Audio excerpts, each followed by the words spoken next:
Welcome, everybody, and thank you for turning out on Halloween night. Well, we're very pleased to have this session, which is going to be about the new NATO strategic concept. And, you know, we're living at the moment in a really terrible, perilous times. I mean, it's not just climate change, it's not just the economic situation, it's also, of course, the war in Ukraine. And it's a really difficult moment. And at that moment, NATO produces a new strategic concept, which is, I think, really different from in the past. I'm not going to say how, because I'm going to let our speakers talk about it, but I think it's a really interesting and significant moment. I think we're seeing a possible big change in the nature of NATO with, I think, a Europeanization of NATO, with the additions of Sweden and Finland, but also a change in ideas about fighting. I remember being very struck. I was at NATO headquarters and I spoke to a senior official who said to me, I said, well, I would have expected Ukraine to make you go back to exactly the way you were before. And he said it was a real wake-up call for us. We realized we couldn't afford to have the kind of war we had planned for, with millions of civilian casualties. So the question is it really a big change? And is, you know, what are we going, this is what we're going to discuss and talk about. And we're very, very lucky to have Benedetta Berti, who is the head of policy planning and very much involved in the drafting of the new strategic concept, to introduce it to us. And then we have two very distinguished commentators, General Andy Salmon, who was Commandant of the Royal Marines and led the multinational forces in Basra and various other important positions, who's been involved in almost every conflict since the Second World War. Since the Second World War. And of course, Christopher Coker, who's the director of LSE Ideas and has written an enormous amount of very interesting and valuable theoretical and other stuff about the changing nature of war. So it's going to be a really interesting evening. And with that, I will hand over to Benedetta.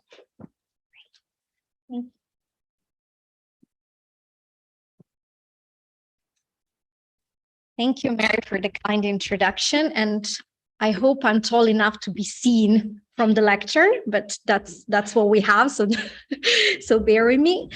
All right.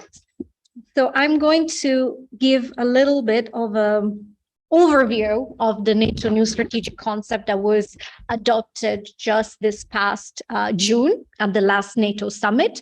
But maybe before I do that, let me take one step back, just a tiny step back, to say a couple of words about what the strategic concept is and why we should even care about it for those who are not full-time NATO watchers, which I assume is the majority of people in the world and in this room. So the reason why the NATO strategic concept is in my opinion, a good way to look at how the alliance is thinking about its political and military adaptation is because this document is, if you wish, a one-stop shop to understand how the 30 allies see the world.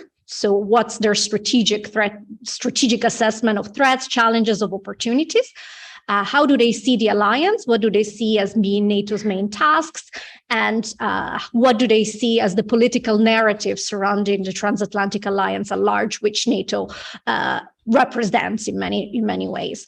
The strategic concept, in a way, can also be thought as the expression of allied grand strategy. Of course, it's a grand strategy that is negotiated at 30, so it's a little bit different from an exercise that it's done within a national system. But be that as it may, it's an important reflection of political priorities and political narrative for NATO.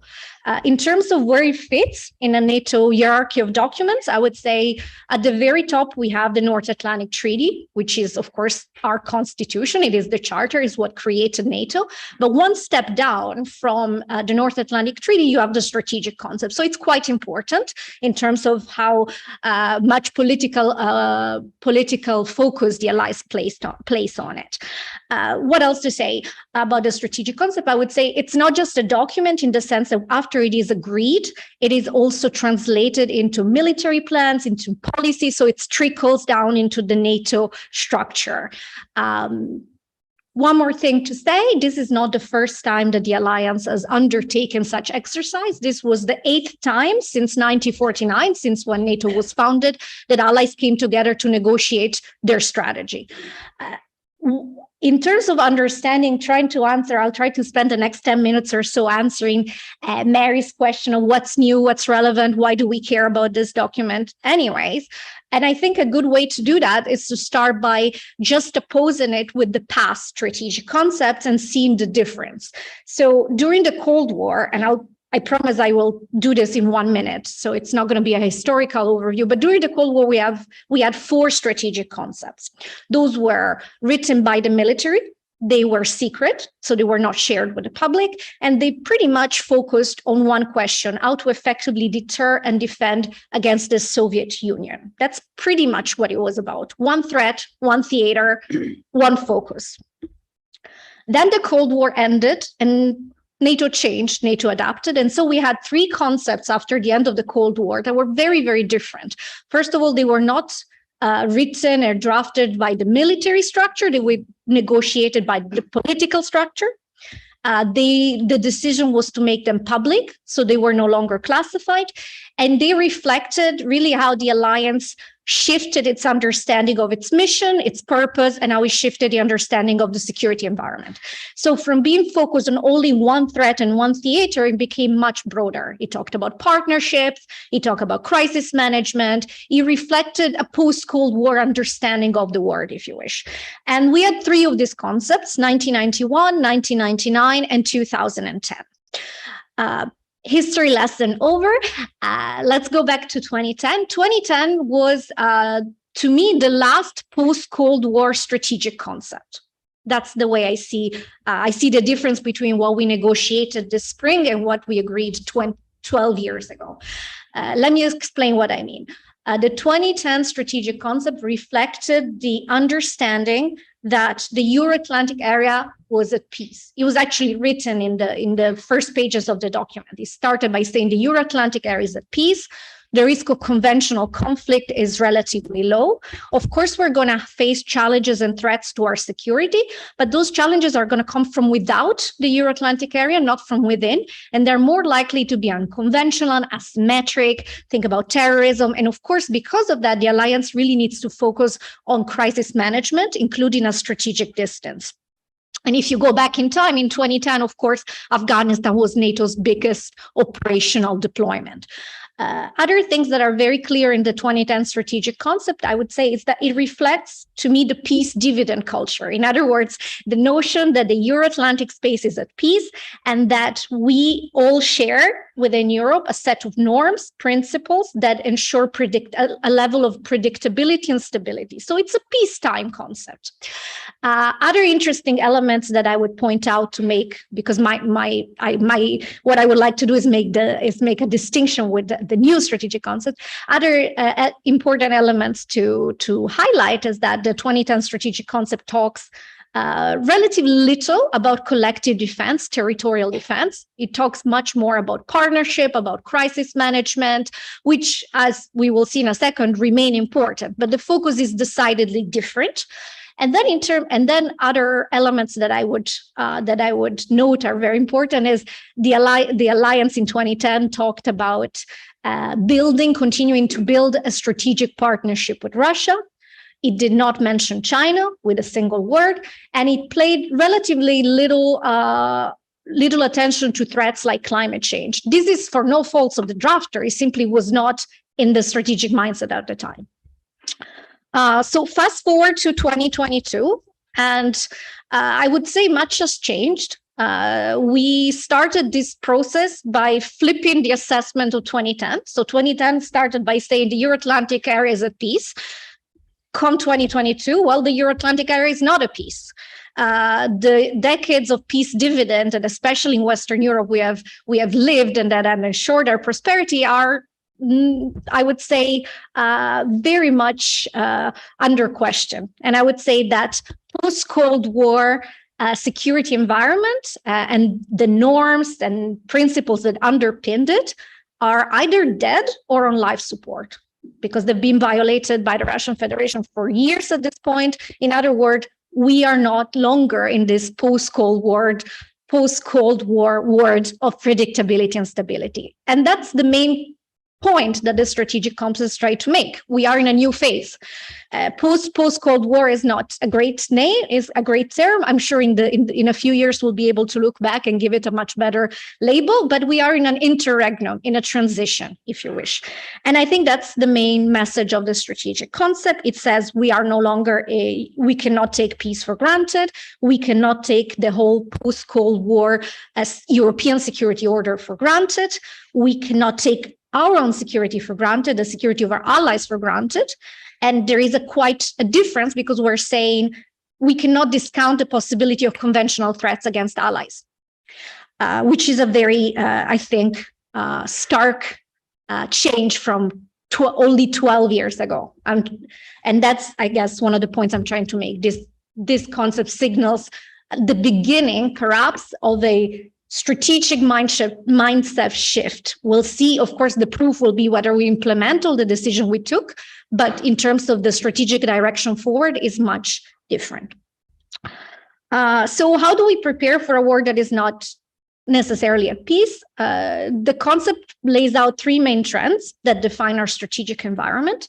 First, pervasive instability. And that means that the notion that crises are exceptional is simply something that belongs in the past. We have to deal with permanent crises, recurrent shocks, whether it's from climate change, whether it's pandemics, whether it's from fragility and weak governance, whatever it is, our periphery, our neighborhood will likely be fragile for the foreseeable future, and we must adapt and prepare for that situation. The second element the strategic concept mentions that was never really integrated in a NATO strategy before is the notion of strategic competition. And I'm sure you've all heard about it. I'm not going to go too much into the details, but what the strategic concept says is today we see the return of great power competition. We see assertive authoritarian powers challenging us through both military and non-military means. We see them pursuing military modernization with relatively little accountability and transparency. We see them investing in disinformation, hybrid tactics, ranging from economic coercion to the weaponization of energy. And therefore, we are living in a state in which competition will be also the modus operandi. We're in a persistent competition. I mention all this because it's really, really different from the way we perceived the world in 2010, or at least the way we agreed to perceive the world in 2010, because it's a political document. But the fact that now the 30 countries of NATO agreed that this is the new strategic environment, of course, I think it's quite telling of a shift in mindset. Practically, what does it mean in terms of the main policies of NATO? I cannot go through everything, but I will go through a couple: Russia, China, and then everything else. Let's start with Russia, of course. As I said, in 2010, the main objective of the strategic concept, the main aspiration, was to build a strategic partnership with Russia. Absolutely nothing wrong with that aspiration. That is exactly the right, it was exactly the right sentiment at the end of the Cold War to reach out across what used to be a divide and try to build a strategic partnership. But the reality is that we all know how that went. We know it didn't work very well. We know that after 2014 and Russia's illegal and illegitimate annexation of Crimea, we put that partnership, that practical cooperation, pretty much, we froze it. But then, of course, between 2014 and 2022, the range, the scope, the frequency of destabilizing behavior by the Russian Federation only increased. And of course, that culminated with the beginning of this brutal and absolutely unprovoked war against Ukraine. So in light of all that, the change is pretty stark. If in 2010, we talked about Russia as a partner, in 2022, we openly say we cannot consider Russia as a partner. To the contrary, the Russian Federation today is the most significant and direct threat to the security of allies and to Euro-Atlantic peace and stability. So it's a very big shift. And because of that, the policy has shifted.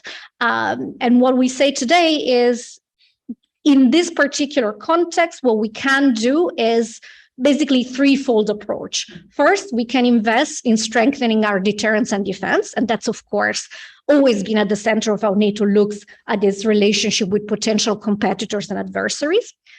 The second element, which is new, at least it's new in its formulation. We've always done it, but now it's incorporated officially in the policy. And it is, we build resilience both in our own societies and working with our partners against malign interference, coercion, subversion, and attempts at aggression. And then the other main shift is in 2010, and since between 2010 and 2020 and the new strategic concept, we talked about a policy with two pillars: deterrence and defense, and dialogue. If you look for the word dialogue in the new concept, you will not find it with reference to Russia. Right now, we talk about keeping open channels of communication to prevent incidents, to prevent escalation, but we're not talking about building a rapport or building a dialogue, at least in this particular situation, and until there is a change of behavior from the Russian Federation. So that's a big change. And it's also big, and it's probably the one that received most attention in the public coverage of the strategic concept.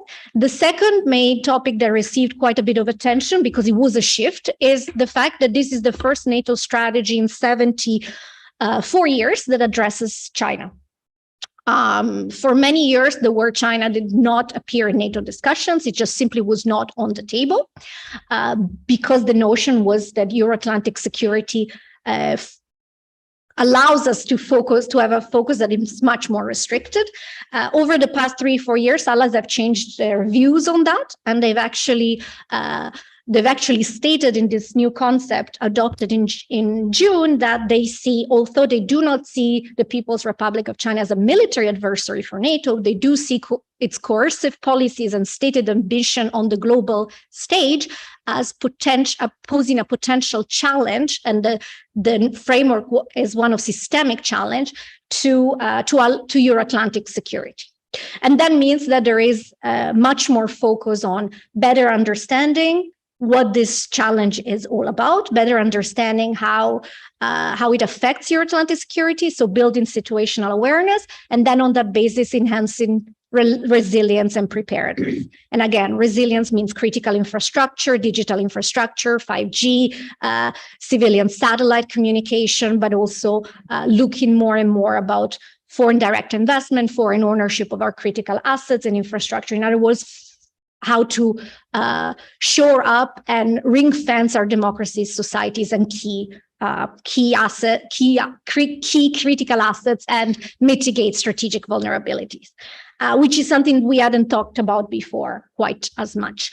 The rest of the strategic assessment focuses on the enduring threat of terrorism, but in a much broader, I would say in a broader understanding, really linking it to fragility, weak governance, linking it to forced migration, and looking at, I think, a slightly broader picture. And then the other main change in terms of emphasis is the strategic concept of 2022 is the first one that defines, at least is the first NATO strategy that puts climate change as one of the top priorities for the alliance to respond, adapt to, contribute to mitigate. And it posits that climate change is a defining challenge.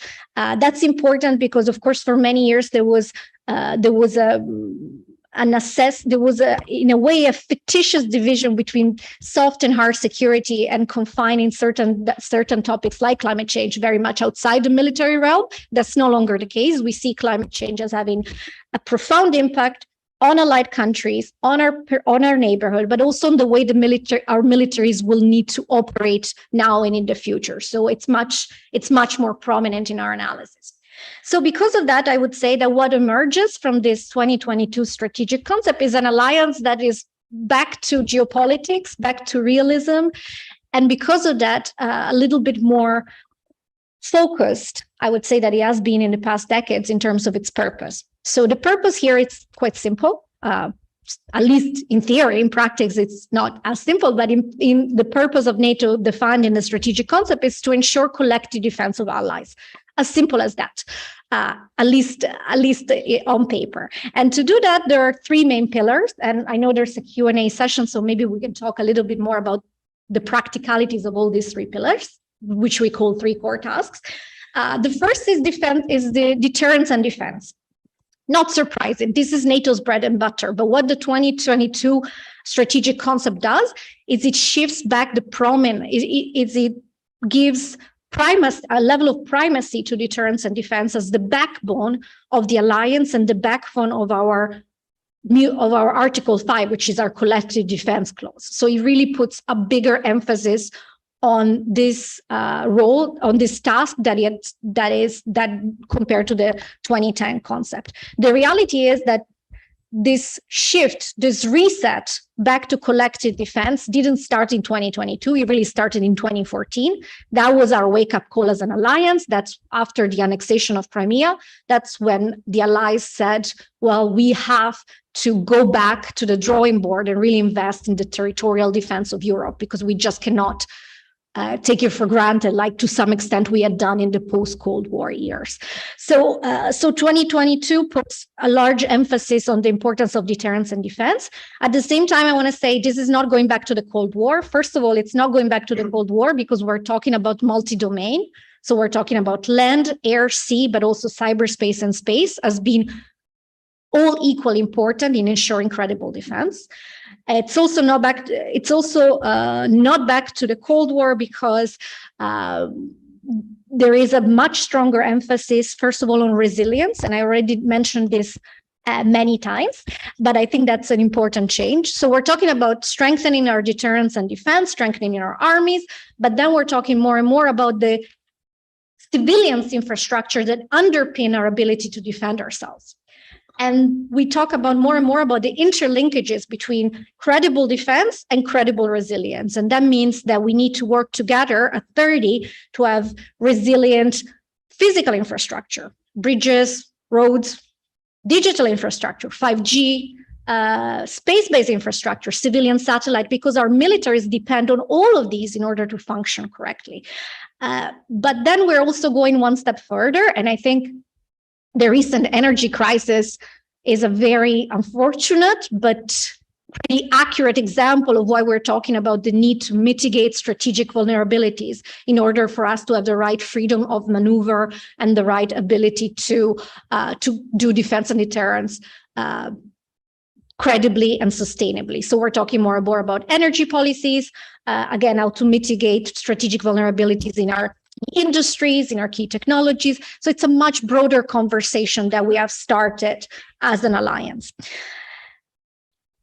In order, at the same time, I have 2-3 more minutes, which I'll just take to say that it's not just about deterrence and defense. That's simply not good enough in this particular strategic environment. It has to be our primary focus because we need to rebuild something that we had to some extent lost in the post-Cold War years, but we're still very, very much aware that in order to do defense and to ensure defense and security credibly, you also have to, one, remain able to do crisis management if need be. But the difference in 2022 is that the focus is really much more on prevention, which means much more resources for doing training, for doing capacity building, for working with, through, and by our partners.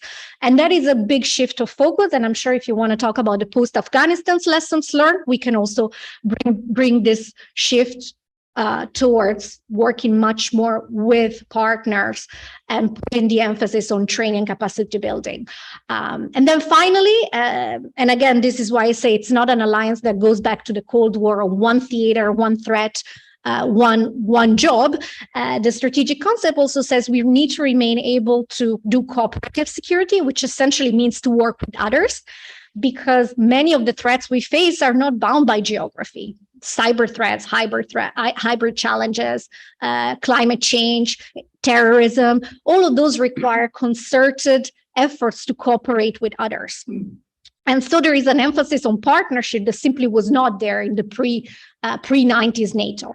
And we're talking about working more with aspirant countries. These are countries aspiring to become members of NATO. So we have 3, Georgia, Ukraine, and Bosnia and Herzegovina.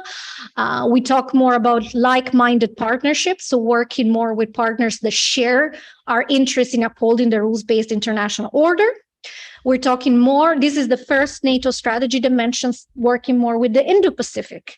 Very important, I think. It's also the first strategy that says security developments in the Indo-Pacific affect the Euro-Atlantic theater. So we're linking the two in a way that we hadn't done before. And we can talk more about what that means. And then, of course, we talk more about working with the European Union, which is for us a strategic partner because with shared values and a lot of shared goals, including the common interest in security and defense in the security of Europe. So I think this is a little bit, yes, I've gone 2 minutes over time, so I'll start wrapping up in 30 seconds. I'm quite diligent. So these are the main themes. We can discuss a little bit more about what I haven't mentioned, but in terms, if I had to conclude with one takeaway point, I would say this strategic concept is, in my mind, a watershed in the way the alliance thinks about itself, thinks about the defense, the defense of Europe, and thinks about the security environment. And fundamentally, it's about preparing ourselves for a decade of more fragility, more unpredictability, more competition, which is not the most uplifting message to end my speech with, I realize, but nevertheless, it's better to prepare for the world as it is rather than as we wish it to be, because we have tried for a while to do that and it hasn't worked very well for us. So I'll stop here and I look forward to the comments and the questions. Thank you.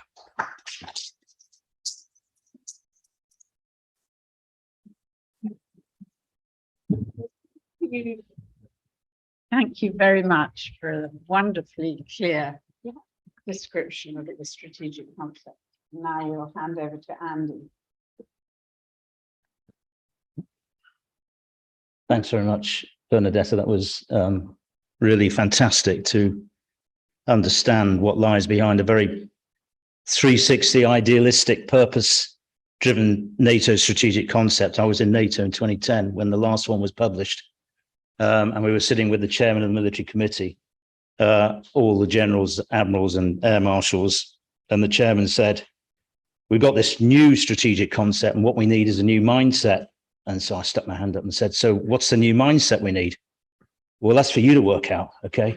So we spent the next couple of years doing that and actually made pretty good progress. So if you remember in the Cold War days, we had something called the military balance, which used to look at the qualitative and quantitative comparison assessment of the Warsaw Pact versus NATO countries and armaments, which was a great document. Now, I'm not going to go into such depth as that, but I'm going to do what I call a cursory SNOT. You're probably wondering what that is, but it's looking at strengths, needs, opportunities and threats in relation to the strategic concept. And I'm also doing it through the lens of the current crisis in Ukraine, which is very much focusing everybody's mind. And I'll start with the strengths first of all. Well, remember the exit from Afghanistan, Trump running down NATO, what was going to be the future? All of a sudden that's changed, really galvanized by Putin. And powered up, I think, NATO, and I think that's reflected in the strategic concept. We're stronger, there's more nations, 30 nations, Finland and Sweden waiting in the margins, swept up military organizations. Hopefully they'll join, when Turkey acquiesces and agrees all of that. I think the other one, despite Brexit, the UK is still in. NATO, which actually is quite significant because the UK is a significant military player still, and provides a lot of leadership in NATO. And even though I don't mind saying that, I've seen it. We also are thankful for having some quite committed US leadership as well, and in particular nuclear capability that is mentioned as strategic concept.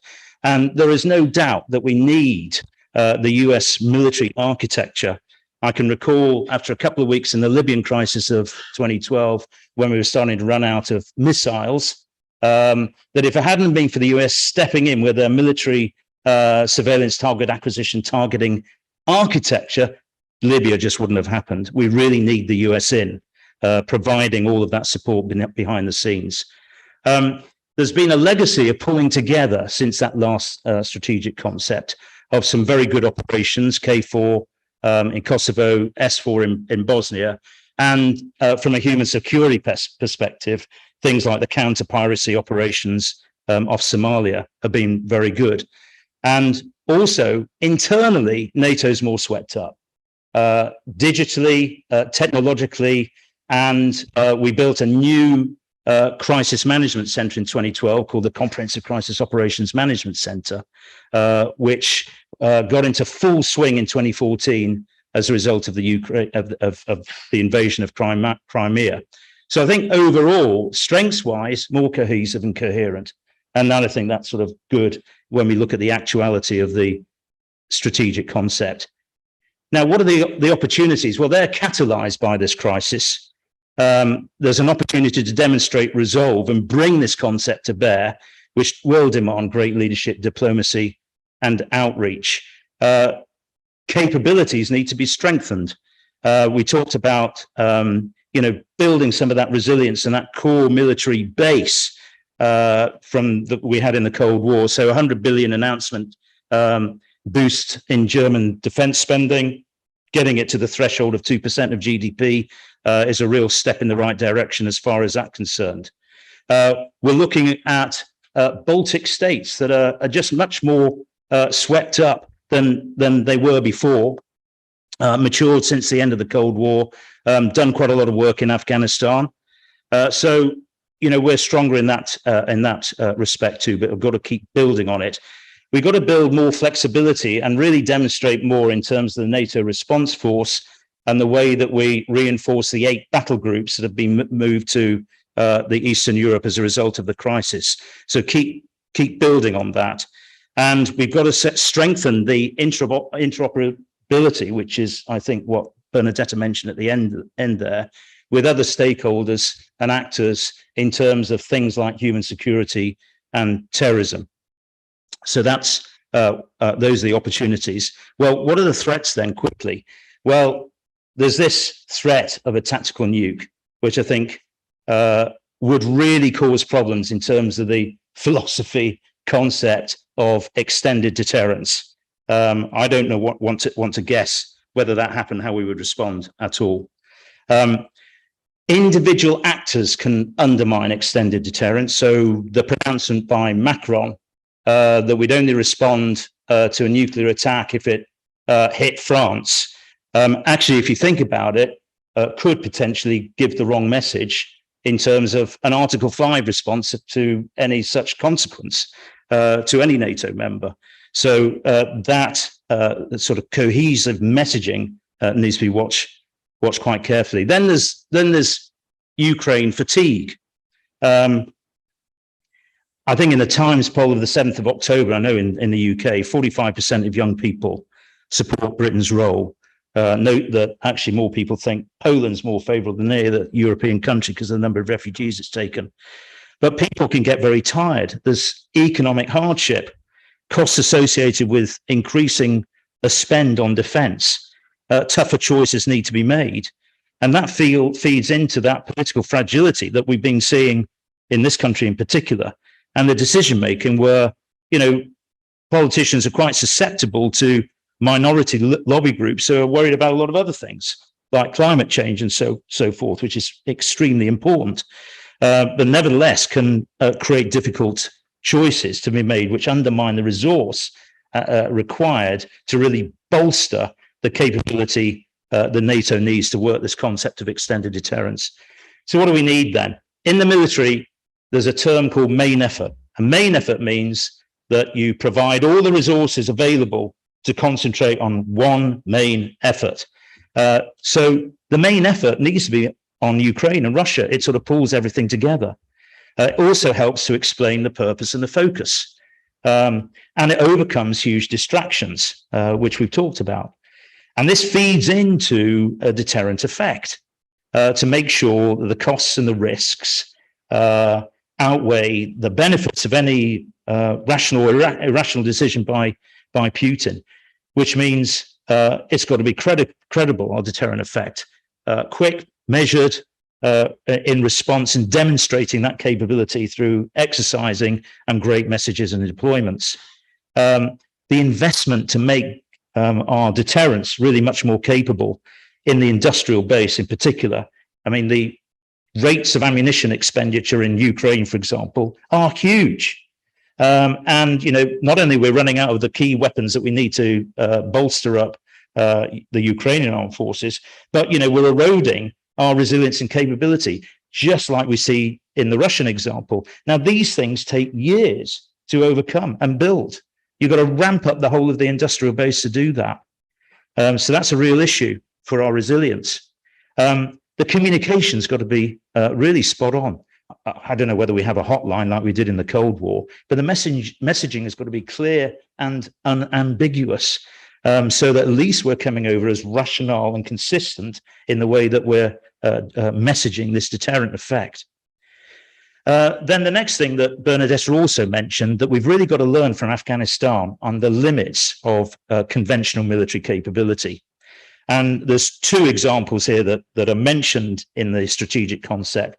One is human security, and that's all about looking at a security scenario like this through the lens of people and delivering to their needs. Likewise with terrorism, the military shouldn't be in the lead for terrorism. The military are in support. It's an intelligence, police, evidence in courts, judiciary process with niche military capabilities required to bolster that up. And the link between human security and terrorism is obvious. Better human security, less terrorism. A poor way of dealing with terrorism, worse human security. So we've got to be careful that we don't exacerbate by this over-reliance on the military in other fields. And that also means that we've got to strengthen our integration with other stakeholders to make sure that we learn philosophically, doctrinally, and practically how to run these kind of operations. So 3 things in conclusion. Ukraine is an epochal test. It's NATO's moment to deliver its purpose and intention, very clearly laid out in the strategic concept. 2, make Ukraine main effort. This will really help with extended deterrence, but it needs wise heads and firm hands. And the third one is alliance cohesion. We've got to hold each other internally and externally, great advocacy, fantastic diplomacy, and superb negotiation to make sure that we stay together during our biggest test. That's it. Thank you.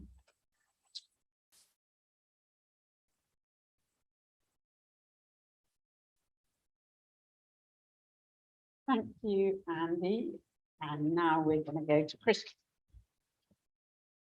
Thank you very much, Mary, and thank you for the opportunity to come and talk. I used to address NATO Defense College in Rome 26 years, I think. I did it. I always try to start off with a joke about NATO. There aren't many jokes about NATO, but I can tell you an anecdote that when Bernard Montgomery was appointed first Deputy Secretary, Supreme Allied Commander, General Eisenhower, of course, was the first Supreme Allied Commander. Winston Churchill was asked his view of this appointment, and he said, "Oh, yes, well, Montgomery in defeat, defiant, in victory, indomitable, in NATO, thank God, invisible at last." And question is it sensible for NATO to be visible or invisible? It's been invisible for quite some time. It's also visible at other times. And I think it still isn't quite resolved in its own mind whether that's strategically good or not. Great thing about this strategic concept is that NATO has got its purpose back. This was questioned, of course, by Macron, who's been mentioned a couple of times already, who accused it being brain dead Robert Gates, Obama's Secretary of Defense, who talked about the collective irrelevance of NATO in one of the last years that he was in office. I think we can say, either thanks to what's happened in Ukraine, or I think for some time, the alliance is now relevant. I would just say, in reference to Benedetta's point about the 1991 and 1999 strategic concepts, I think these were actually groundbreaking and very relevant indeed, because they moved NATO from basically a threat management organization into a risk management organization, dealing with a whole series of risks. Piracy, which has been mentioned in the Gulf of Aden, no longer such a problem now. Terrorism, cyber crime, ethnic cleansing in the Balkans in the 1990s. But I'm afraid NATO made some critical errors in the last 10 years. Not all my fellow panelists will agree. It fought a war in Afghanistan, which could never be won. It didn't prioritize any of these risks. And I'm afraid risk management is always difficult because different countries face different risks, according to geography for one, or culture for another. Yes, it forgot that Russia would be coming back into history at some point. And yes, Bernadette mentioned the strategic partnership. I think you can say that NATO didn't invest enough time and effort in that strategic partnership, but you could also say that the Russians didn't invest enough time or effort. But let's not get to the blame game. For me, I think the most important problem and failing of NATO in those years was summed up very well in a report by the European Council on Foreign Relations in 2013 called Europe's Strategic Cacophony, reminding people that many NATO countries didn't think strategically, didn't think about what the world tomorrow. Some literally gave up thinking altogether. Wonderful Latvian defense policy in 2012, we put our reliance on the openness and mutual trust in our dialogue with Russia. And on that basis, it reduced defense spending by 40%. Latvia is now planning by the year 2026 to ban the use of the Russian language in its schools. Not a very sensible thing to do, I think, if you have a large Russian diaspora. This is the problem. You're making it up as you go along. What's good about this strategic concept? I think there's a clarity of purpose now that hasn't existed before, perhaps thanks to some of the speeches of Zelensky. I'm just mentioning Mark Galeotti recently, who said that he has used a language that we haven't heard in almost 80 years in the European theatre. So whatever you think, this language is, I think, extremely important. Very important that the first foreign call that our new Prime Minister, Sunak, made was to Zelensky and not to a fellow Western ally. Also important, as we've heard, is the Russia-China axis. This is extremely important geopolitically. It's the end of Henry Kissinger's great hope that somehow Russia would not be party to such a partnership, that somehow it would be perhaps even an interlocutor between Beijing and Washington. That is no longer the case. This is, I think, a geopolitical reality that we have to face. However, some weaknesses in the strategic concept. It requires us to spend a lot on defense, and I think that's unrealistic for all the reasons that you and I may understand about what's going to happen this winter, what's happening to our economies in the time to come. We will not in this country be spending 3% on defense, whatever our Defense Secretary Ben Wallace thinks or not. And even when you're told that the Germans are going to spend a lot, remember that the Germans have been underspending and underperforming for 20 years. I just mentioned a German parliamentary report in 2018 that found that only 39 of their Eurofighters could actually take to the air, that none of their Navy submarines were actually operational. In other words, none of them could actually take to sea, and that there were 21,000 officer posts which were vacant. Germany has a lot of catching up to do to get into a situation where it can even start talking about increasing defense. It's catching up. The last point two last points I want to make before I conclude. One is the good thing is the increase in the NATO response force, the planned increase from 40,000 to 300,000, the doubling of multinational, I should say, battle groups in Eastern Europe. Why is this good? because we've forgotten that mass is important.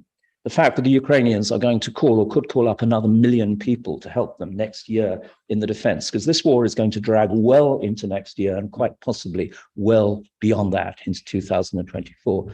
The fact that if the Russians declared martial law, they can also conscript almost an equal number of people. That is important. This is what NATO does not have, mass. Now we've woken up to that fact. But I think for me, the great prize and the great strategic disaster for Vladimir Putin, even if the war were to end tomorrow, is the fact that Sweden and Finland are now members of this organization. It means that the Baltic Sea is now a NATO sea to a very large extent, so there is really no purpose for the Russian Baltic fleet. But also, if you're thinking of cooperative security, you're thinking about a future in which we deal with Russia in a dialogue and diplomatically. Think of this, that 7 out of the 8 members of the Arctic Council will now be NATO countries. And this gives the West, I think, a very strong position in any positive negotiations on climate change and the future of the Arctic. It also means, by the way, one other thing, that all but 4 members of the European Union are now members of NATO. And this makes it really possible and realistic for the EU and NATO to have that dialogue that they've never really had. They've always talked about it, but it's never really reached concrete stage. So my final conclusion is that I think there are some very positive things about this concept, but there are also some realities that we have to face. And the most worrying aspect for me is that NATO is trying to do too much. So yes, cooperative security, yes, crisis prevention, yes, crisis management, yes, defense and deterrence, but you can't do all those things at the same time. And this is the main criticism that has been leveled at the American National Security Strategy, the revised one, a couple of weeks ago, that again, the United States is committed to doing too much. Blue sky objectives rather than real objectives. I'm not in a position, fortunately for me, to have to decide what priorities there should be. But let me just add the cautionary word. You've got to be as pragmatic as you possibly can about what you can achieve on what remain limited resources. NATO's always had to deal with limited resources, even at the height of the Cold War. Thank you.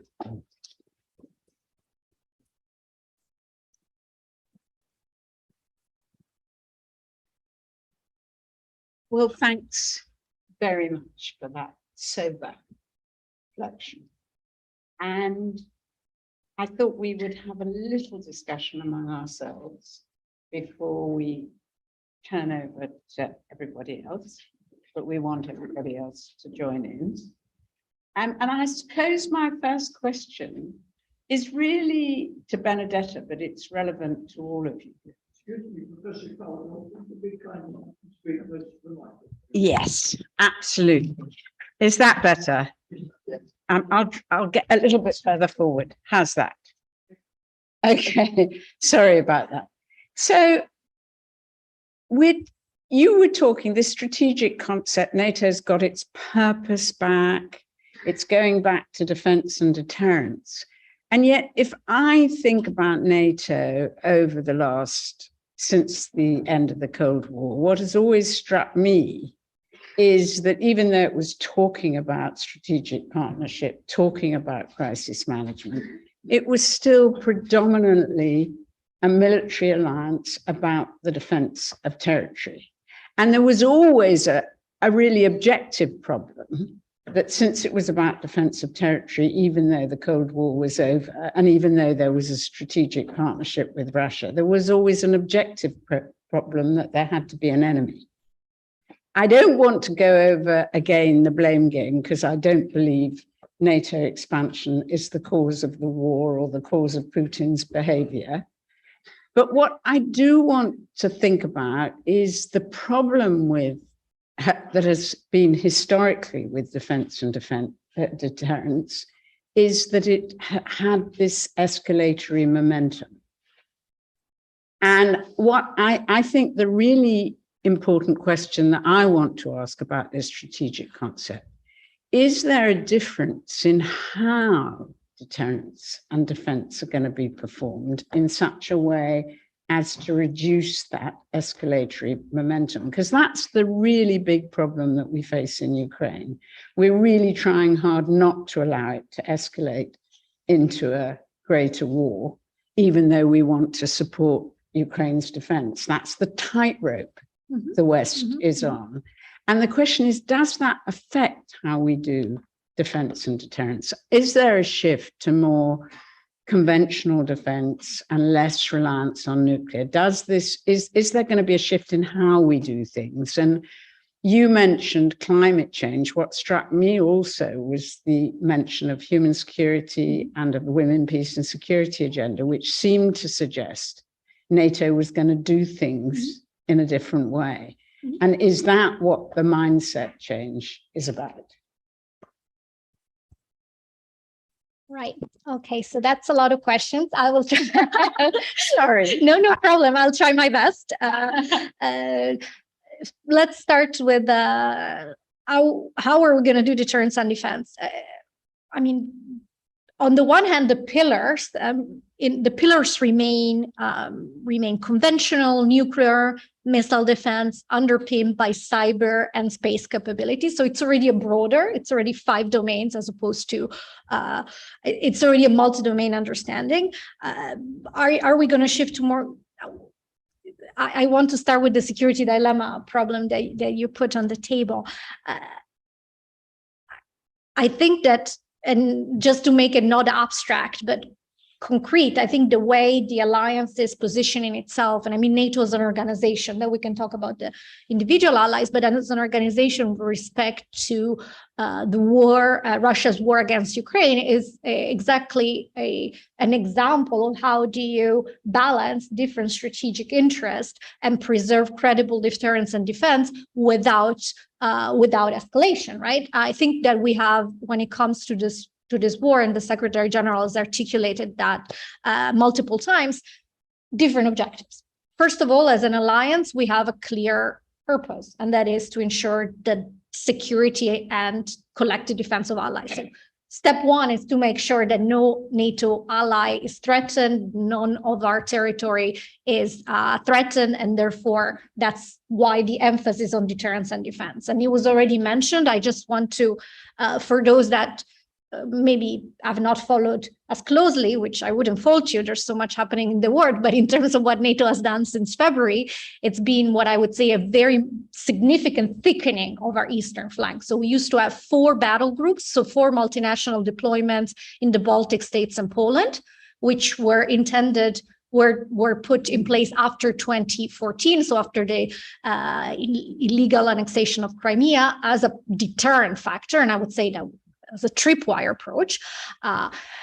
Since February, we have added 4 more battle groups, so 4 more of these multinational deployments across our eastern flank. So they're also now in Hungary, in Slovakia.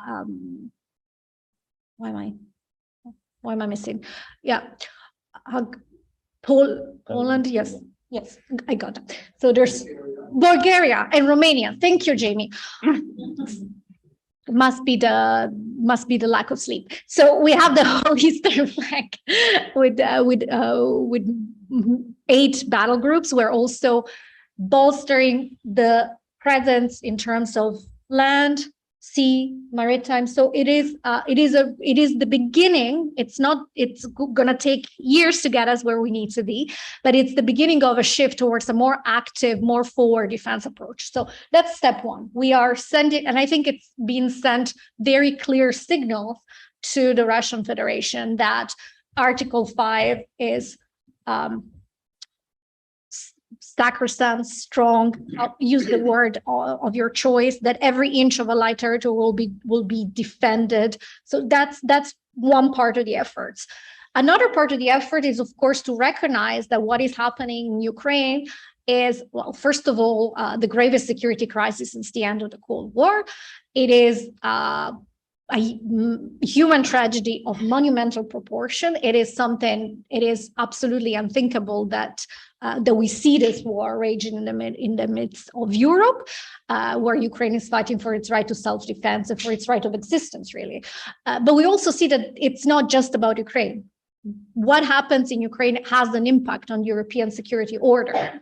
It will have an impact on what kind of European order we live in. It will have an impact on whether we will go towards establishing stability and peace in Europe or not, and it will have an impact on the rules-based international order. So for all these reasons, and also because it's the moral thing to do, we are supporting Ukraine. So this is the second objective. So defend the light territory first and foremost, support Ukraine. NATO does it through non-lethal assistance. Individual allies provide lethal assistance. We provide coordination on the non-lethal assistance bit. But the point is to support Ukraine to defend itself for as long as it needs with what it needs. And then, of course, as NATO, we also have the objective and the responsibility to avoid an escalation. And that also requires very clear signaling. And we've signaled very clear to Moscow, we are not a party to the war. We are not interested in a war with Russia. We pose no threat to Russia, but we will defend ourselves if attacked.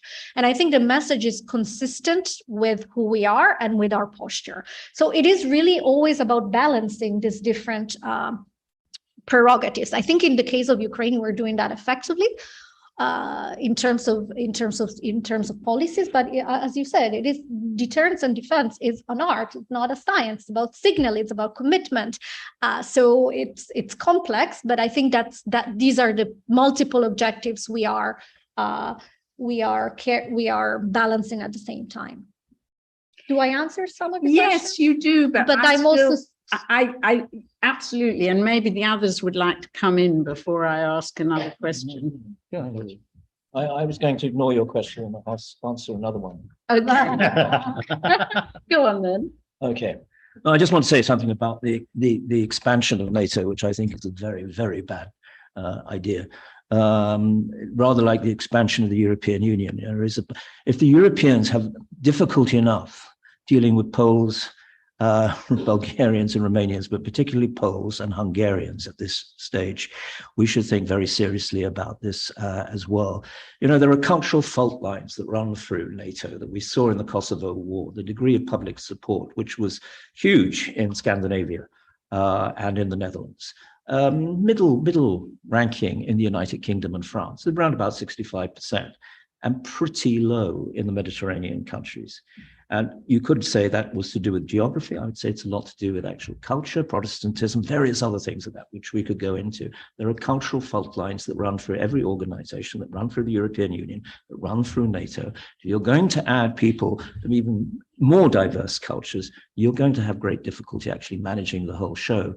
The other thing is that it is no bad thing trying to persuade countries that they have to live with Russia outside NATO. This is something that Finns understood for a very long time. It's something that the Norwegians understand and the Swedes understand because they've lived with Russia as a neighbor.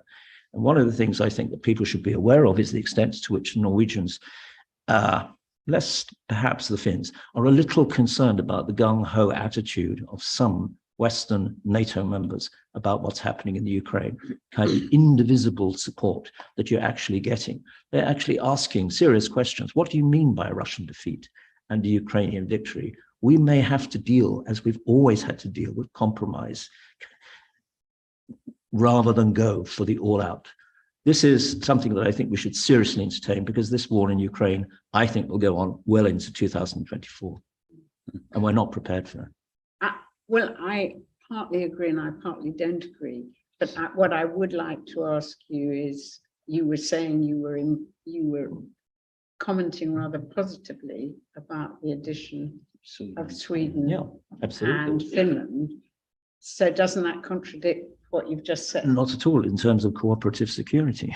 But when we have to sit down with the Russians and we have to start doing deals with them at some point, and whether that's Putin or whether it's post-Putin, which could be worse than Putin, or post-Putin, whatever it is, cooperative security is, I think, the long-term future.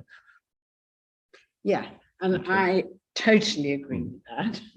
And I think that is, I mean, and that was what I was trying to get at in my question, which is that NATO's whole culture, strategic culture, was established during the Cold War.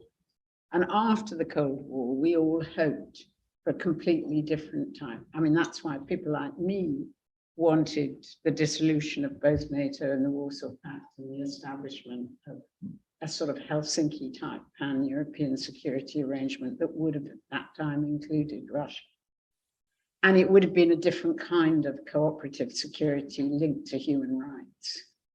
And so I suppose my question is NATO, perhaps because of the addition of Sweden and Finland, and perhaps because of the realization of the risks of escalation, is there a kind of shift going on? So if 2 points. One, if you're talking about the understanding that, for example, when it comes to dealing with fragility or asymmetric threats, you need to have an approach that you need to recognize that the military is only one piece of the puzzle and not even the bigger piece. I think that's for sure. And it was already mentioned as, yes, there is a role for the military in supporting counterterrorism, but if you really want to engage and contribute to stabilization, yes, the military have a role, but most of the tools are non-military. It's about political reconstruction, development, recovery, political reforms, human rights, transitional justice, all things NATO does not do because it's not our job. Others do it, and that's we work with others. So if it's about, do we understand that security is more than the military? Of course. Do you understand that when you operate in a non-permissive environment, providing security is necessary but not sufficient? Absolutely. And that's why the strategic concept gives a really prominent role to human security in a way that hadn't been done before, on integrating gender perspective, human security, climate perspectives into everything we do when it comes to addressing security risks. So that's one point. But that, to me, it's very different from the other point you made. And I will gently push back and I will say, we have to look, and that's why I ended by saying we have to look at the world as it is, not as we wish it to be. And I think we had very high hopes during the 90s, a lot of idealism. It was remarkable. It was somewhat ill-placed. There were some notions, and I'm talking not as NATO, but as Benedetta, so take my opinion or ignore it as you wish. We had this set of beliefs. Globalization and economic integration will bring us all closer. We're going to be able to cooperate with everyone. Well, guess what? We are not. Today, the Russian Federation is a totalitarian system with values that stand in opposition of what we stand for. We could also, will we need to find a modus operandi? Absolutely. We will need to find a way to live together. Absolutely. But not while they're bombing the hell out of civilians and while we're seeing mass graves and forced deportation of people out of their country. We also need to see what's happening at the moment. And I think the notion that having been nicer out in the 90s to Putin would have led to a better outcome is just, it's nice, but it doesn't fit his mindset. President Putin went to the Munich Security Conference in 2007 and told us, I don't want the post-Cold War order. I want to claim back what I think I lost. I want, it was a revisionist imperialist notion. He told us, we didn't listen because we thought this is really, really bad. We don't like it. It's not nice. We're not going to pay attention to it. But he did exactly what he told us. So I don't think, so I think that yes, diplomacy is great and we have to continue to invest in it, but we have to be, I think, quite clear-eyed as to who we're dealing with here. And this particular regime, I don't think, I think the notion that if we would have given more carrots, they would have simply relinquished their new imperialist ambitions. I don't see it. I don't see it. I read very carefully the domestic debate. I hear the way this particular government in Russia is talking about Ukraine as its manifest destiny to own it. I simply don't see it. It would be nice, but I don't think that matches reality. I'm not going to get into a discussion, but actually I agree with you. Oh, I really do agree with you on this point, but I completely agree with you that the rise of Putin has nothing to do with NATO expansion. Having said that, well, I could go into where I think the West was responsible, which has to do with shock therapy and dependence on oil and things like that, which I think did contribute to Putin. But having said that, I think at an early stage, if we'd had a tighter Helsinki agreement, and more concern about what was happening domestically right at the beginning in the early 90s, things might have been. But I completely agree with you. We couldn't have, you know, that.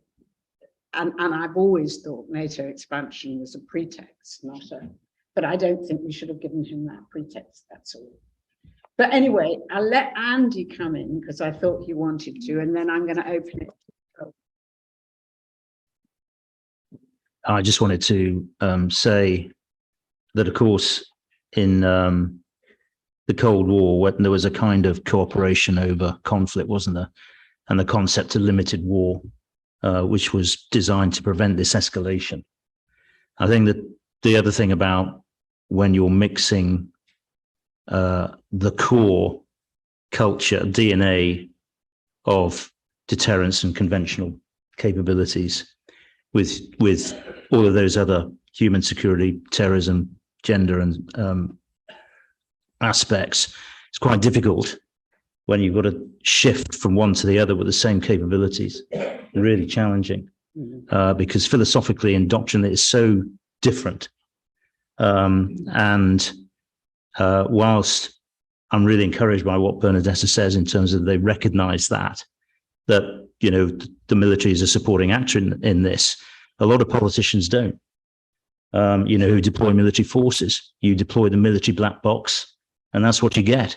The dogs of war come out and you have a very different perspective on the ground.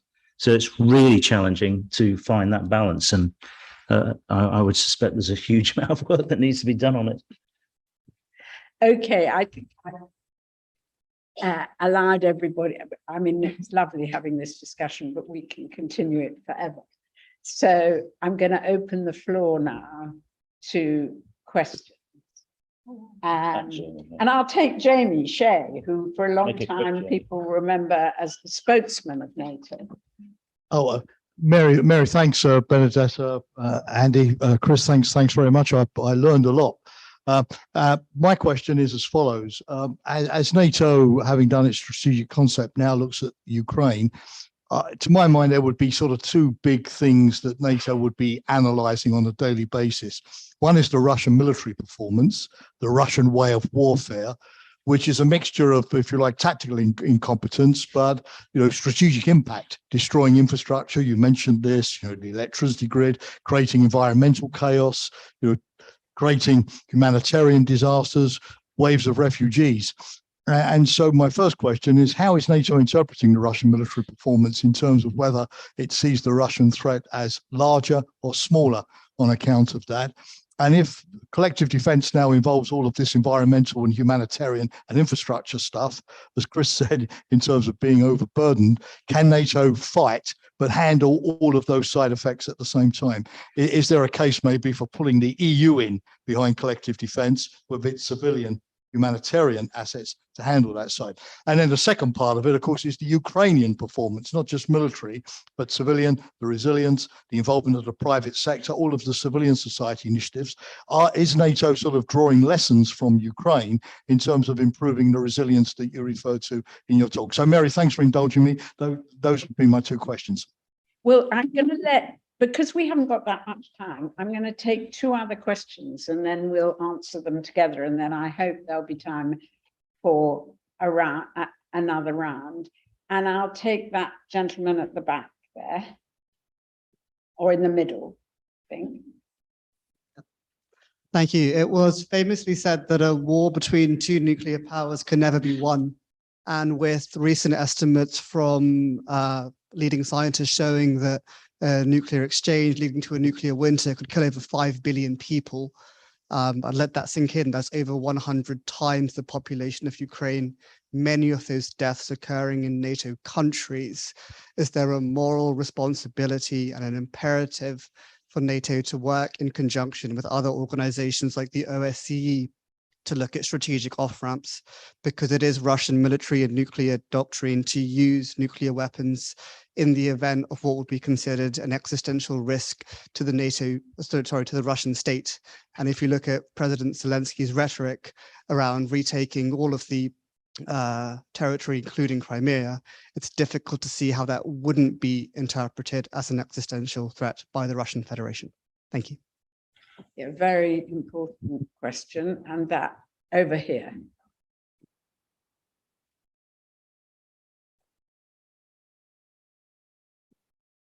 Thank you so much.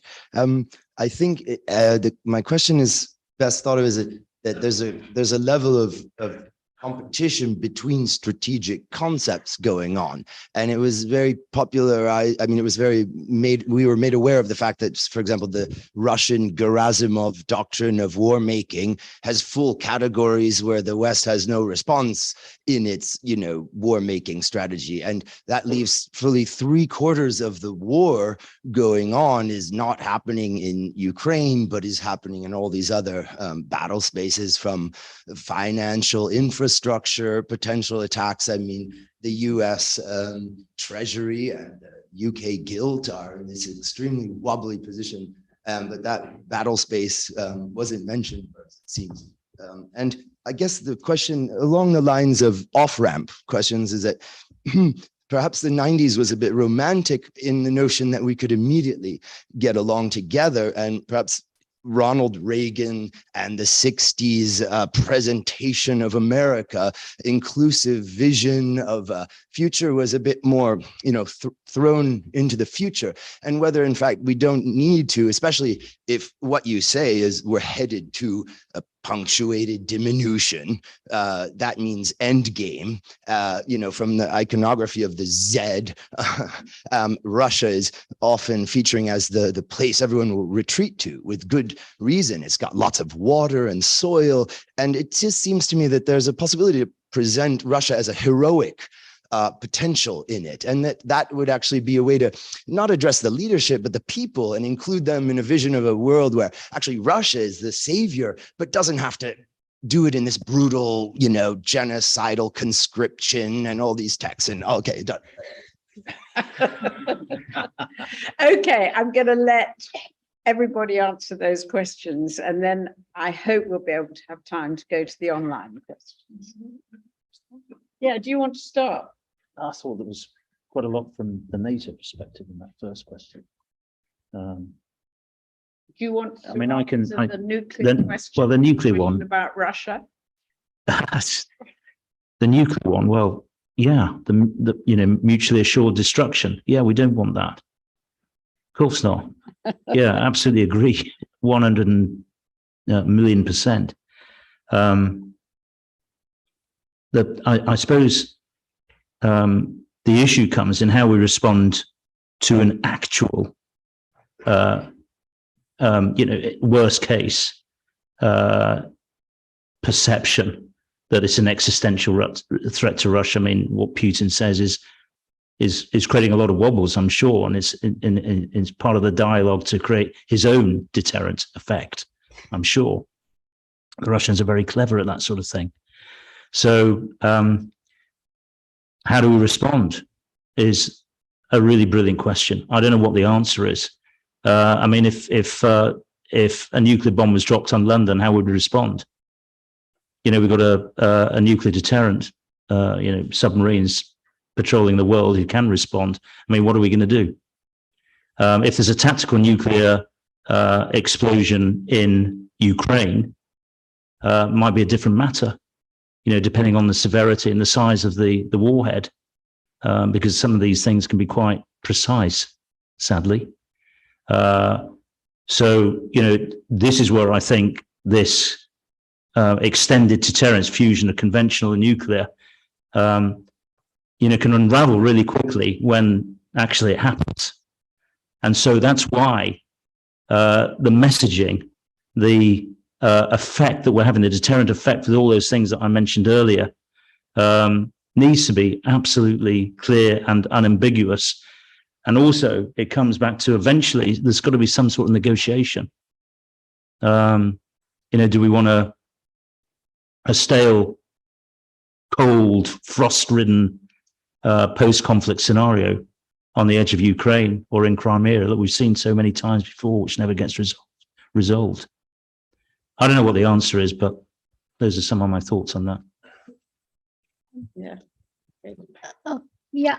So I'll say a couple of words about this question and then take Jamie's question. But I mean, it is we could talk about it probably, and we do talk about it, obviously, extensively. You already laid the parameters. On the one hand, there's very clear communication to Moscow in terms, not just to what you said, that a nuclear war should never be fought and can never be won, but also the fact that this would have catastrophic consequences. This is a game changer. So in terms of, is the signaling done to the Russian counterparts in terms of what the cost would be? I believe that that's done by different capitals. NATO as an organization has been also very clear. And that's very important. But your question is, in order to avoid, should we take any off-ramp in order to avoid that scenario? That's a very difficult question to answer. I would say on the one hand, if we followed the Russian Federation's rhetoric on nuclear, they have been doing some very reckless nuclear blackmail for a while now. There's been some really interesting studies tracking exactly how it works, and that raises the question: when are they bluffing? Are they not bluffing? What is the cost? I'm not going to answer any of this, but of course we are thinking about it. We are planning. We are having those conversations. But I will throw back at you a question in terms of price of nuclear blackmail, meaning yes, off-ramp. We all want an end to the conflict. We absolutely do not want, and that's very clear in our communication, an all-out war. We need to prevent an escalation. Is any price the right price to pay for that? And if we give in to nuke, I don't expect you to have an answer. It's just, or maybe you do, and then we can talk about it later. And if you do give in, where does it stop? How do you know that that's not going to be extended to a different scenario? How do you know? And that's the same. And I think these are very weighty considerations. So we are weighting all these considerations together and trying to have the clearest possible unambiguous message to the Russian Federation and to Putin that this is reckless, irresponsible, will not lead to any improvement in their situation and would have catastrophic consequences. More than that, I don't think I can say. In terms of Jamie's questions on are we learning, I certainly hope so. But I would make, given we don't have a lot of time, I'll be very quick. I would say, one, I think we need to be very mindful about making long-term predictions based on what we're seeing in this phase of the war, because I do tend to agree that this is more of a marathon than a sprint. So anybody who's very assured about the potential outcome, I would respectfully question the grounds upon which he or she is making that assessment. So what I mean to say is, yes, there's a lot of shortcomings, a lot of operational failures, a lot of strategic doctrinal failures, a lot of really problems with morale, equipment, capabilities. There's a lot that we didn't know. We knew that there was some dysfunctionalities in the Russian armed forces. We didn't know how bad it was.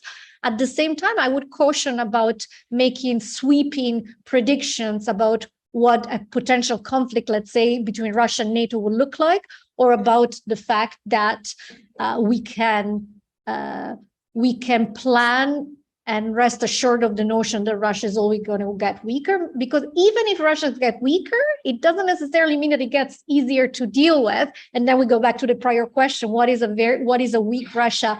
What cards does it have to play with, and does that make us feel more reassured about our security? So I'm a bit, we are definitely doing lessons learned, but I'm a bit hesitant about embracing a narrative quite yet. Whereas on Ukraine, I think there's a lot we can learn already about resilience, about civil preparedness. Also, if I want to learn something from NATO perspective about the fact that security assistance can work. NATO, the European Union, NATO countries invested and work with the Ukrainian armed forces, as you know better than me because you were there for many years after 2014. And that has helped improve the operational performance. With that, still the credit goes entirely to them. They're the one fighting, they're the one dying. But this shows that supporting partners can work. So that's the lesson I'm learning. And I think we can learn a lot from Ukraine. Absolutely. That's why it's a two-way partnership. In response to Jamie's point, I think we should be a little careful of what we hear some American generals saying about tipping points. Well, that was H.R. McMaster the other day, actually, a man for whom I have enormous respect. But a number of American generals talking about this as a 1917 situation. The Russian military is about to collapse. It's not. Russia is one of the most resilient countries of all, and it learns the hard way. It learns through defeat. And if you look at, for example, the appalling Russian military record in the first Chechen war, and then look at the successful, brutally successful way they won the second Chechen war, and then we look at hybrid warfare in 2014, which caught us all out by surprise. The way that they've tried to fight this war has been silly and ridiculous. For one reason or another, we can talk about that. We can take the ultra-nationalist side and say that they were half-hearted from day one, or we can say that they were never going to, the way that they were trying to fight it. They're learning already, I think. And if this extends for another 12 to 18 months, as so many East Europeans believe, but Anglo-Americans don't, they're going to learn even faster. We've got to be ready for that. And what should be the end result be? I used the N word negotiation the other day, for which I was roundly attacked by somebody you know very well. Said there's no negotiation. I said, well, the only war I can think of which didn't end with negotiation was World War II. And that did require unconditional surrender. We were willing to pay that price. That wasn't a nuclear war, of course. Of course, it will end in negotiation. Every war does end in negotiation.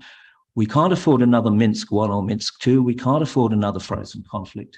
And we can't allow Russia ever to be able to attack Ukraine again. Those, I think, are the non-negotiables. Within that, we will negotiate and have to negotiate. I have to say, Christopher, that my worry is that it won't end. And that's what we've seen in Syria. That's what we've seen in Libya, in Congo, in Afghanistan, actually. It hasn't ended even now. Yeah. And, that's, I think, what we should really be worrying about. Bernadette's point, if I may say, to just pick up something that you said, is that we've been at war with Russia for a long time. It's a different kind of war, this. This is a war on many different levels, which is what the strategic concept actually understands. We're not going to be at peace with Russia, as we thought we could be in the 1990s. It's going to be competition, and it's going to be not kinetic necessarily, but it's going to be unpleasant. And this will continue for some time. This is the new reality, I think, that we have to deal with. Yeah, I just think there's also one difference with the Ukrainian situation. You've got Ukraine versus Russia. You've got a sort of mono effect that you don't find in places like Syria and other places where there's been insurgency or terrorism, or the Russian being able to play their playbook without resistance.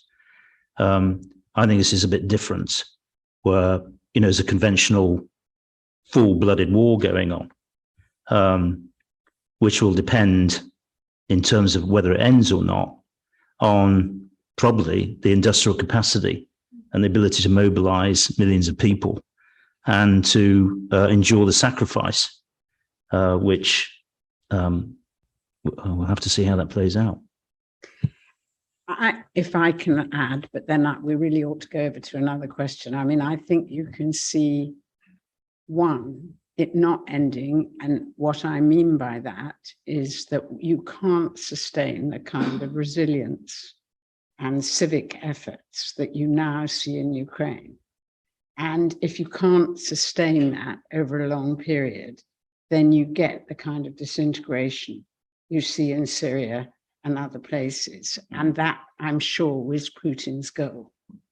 He doesn't necessarily want more Russian territory under his control. He just wants chaos as an alternative to democracy. And he'd like to see that in the European Union as well. So that's one option, chaos. A second option is escalation and a horrible nuclear war, as described by our friend up there. And the third option, I mean, unless your negotiation option works, but I think the only other option is that Putin falls. And I'm not optimistic. I mean, I'm less convince the new that Russia will learn, because I really do think that there's so much disaffection among conscripts and soldiers that I think it's, in World War II, they were defending themselves against Hitler. So people were ready to learn. I'm not sure that that's true in this case, but that's a question mark. Anyway, sorry, I'm the chair and I shouldn't be chattering away. Now, Dave is going to ask us some questions. Yeah, okay. So we've got, I'll rattle through these. We've got Sergio Moreno asks, could NATO consider declaring that Ukraine will not be part of NATO to pressure Russia to withdraw from Ukraine? Sonia Var asks, how can you expect us to take NATO seriously if it can't suppress internal conflict, notably with Turkey? Dmitry Kopakis asks, how wise is it to name adversaries in strategic papers? And finally, I don't know if we'll have time to answer all of these. Carmine Soprano asks, NATO's borders on its eastern flank are now much nearer to Russia compared with the 1990s. Is there anything NATO could have done differently with respect to NATO enlargement since the end of the Cold War? Do you want me to repeat any of those, or have you got? Did we get enlargement? Adversaries wise. By adversary. In the paper. Oh, can So we say your fault, Ukraine then, will yeah. not yet? Should I give it a try? Yeah. Okay. Let's see if I remember. Membership. Okay, so as quickly as possible to recap the state of facts. In 2008, at the Bucharest summit, NATO allies took a decision that Georgia and Ukraine were going to become members of NATO. That's our baseline. That decision has not changed. It was reaffirmed in the 2022 strategic concept. Of course, it doesn't say what the timeline is, because of course, decisions about memberships are political, meaning that they are taken by consensus, like every decision on NATO, by the 30 members. So that's the state of play. NATO has in its foundational, in its constitution, in the North Atlantic Treaty, it has enshrined as open door policies, which means the alliance remains open to all European democracies who are capable and willing to take part of, to contribute to the security and the collective defense. So that remains our policy. That policy has not changed. It was reaffirmed in 2022. It will continue to be reaffirmed. And the reason is very simple, I think. I mean, it's complicated, but I'll make it the simplest way I can say is it is about the European security order we want to have and the type of Europe we want to live in. We want to live in a world in which territorial integrity is respected, sovereignty is respected, in which countries have the right to freely conduct their foreign policy and to choose their own alliances. Now, that right applies to all countries. It doesn't just apply to the countries that happen by sheer luck to be on this side of the Warsaw Pact. And I'm linking it to the question about expansion, enlargement, whatever other term you want to use. I find the argument, again, I'm speaking personally because this way I can be a little bit more frank. I find the argument that some countries have a right to choose their own security alliance and others don't, rather problematic. So when I hear that discussion about the 1990s, I feel a little bit troubled by the notion that countries like Poland or the Czech Republic or Slovakia that endured years of brutal occupation or Soviet influence into their countries and then fought for their own democracy, won their freedom, and then wanted to join, wanted to fulfill the Euro-Atlantic aspirations. I find the argument that those aspirations should not have been fulfilled because it somewhat offended Russia, even though in the Helsinki process, it did agree that each country has indeed the right to pursue its foreign policy. I find that argument a little bit troublesome. So I would say, yes, I would say that would be one of my responses. The second response is, I spent quite a bit of time in the Baltic countries in Eastern Europe, thanks to this job, and I think the notion of what would that part of what would Europe look like without a NATO accession? Would it be in place given Russia's expansionism and revisionism? I'm not sure that their security would have been assured in a different situation. I think now the fact that these countries are under Article 5, they are under NATO, makes us all safer, makes a great, very powerful deterrent for Russia to not engage in aggression. And that's why it's waging a war against Ukraine, which is not a NATO country. So I am quite partial to thinking that notion about refusing membership from former Warsaw Pact countries a little patronizing. And it tends to be done only by Western Europeans because we were already in NATO. Yeah, so that's Benedetta's personal view, not NATO. Do not blame NATO for this.